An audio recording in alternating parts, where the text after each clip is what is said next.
ఈ సమ్మర్‌లో ఒంటికి సలవ చేసే సగ్గుబియ్యం బెల్లం పాయసం పాలు విరిగిపోకుండా ఈజీగా, టేస్టీగా ఎలా తయారు చేయాలో చూద్దామండి. దీనికోసం ఒక పావు కప్పు వరకు లావు సగ్గుబియ్యం తీసుకొని ఒక 2, 3 గంటలు నానబెట్టుకోవాలి. ఫాస్ట్‌గా ఉడికిపోతాయన్నమాట నానబెట్టుకుంటే గనుక. స్టవ్ పైన ఒక గిన్నె పెట్టుకొని ముందు మనం సగ్గుబియ్యం ఉడకబెట్టే ముందే ఒక ముప్పావు కప్పు బెల్లం తీసుకొని, ఒక పావు కప్పు వాటర్ వేసుకొని మరిగించుకొని పాకం చేసుకోవాలి. పాకం కాదు కరగబెట్టుకుంటే సరిపోతుంది.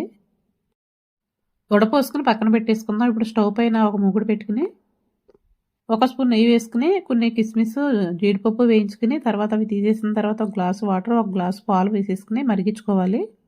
పాలు మరుగుతున్నప్పుడు నానబెట్టుకున్న సగ్గుబియ్యం వేసేసుకొని మంటని మీడియంలో పెట్టుకుని ట్రాన్స్పరెంట్‌గా అయ్యే వరకు ఉడికించుకోవాలి. చూడండి ఈ విధంగా ట్రాన్స్పరెంట్‌గా అయిపోవాలన్నమాట. మనం నానబెట్టాం కాబట్టి చాలా ఫాస్ట్‌గా ఉడికిపోతుంది. దీంట్లో కొంచెం యాలకుల పొడి వేసేసుకొని ఉడికించుకోవాలి. ఇప్పుడు స్టవ్ ఆపేసుకొని ఒక 5 నిమిషాలు ఆగిన తర్వాత మనం బెల్లం పాకం రెడీ చేసి పెట్టుకున్నాం కదా! బెల్లం వాటరు అది వేసేసుకోవాలి. బెల్లం వాటర్ చల్లారిపోయి ఉంటుంది కాబట్టి పాలు విరిగిపోవు. తర్వాత జీడిపప్పు, కిస్మిస్ కూడా వేసుకొని కొద్దిగా చల్లారేసరికి ఇంకొంచెం చిక్కబడుతుంది. హాలిడేస్ కాబట్టి పిల్లలకి మధ్యాహ్నం పూట చేసి ఇచ్చినట్లయితే గనక ఒంటికి చలవ చేస్తుంది. అంతేనండి. వీడియో నచ్చితే గనక లైక్ చేసి ఫాలో అయిపోండి.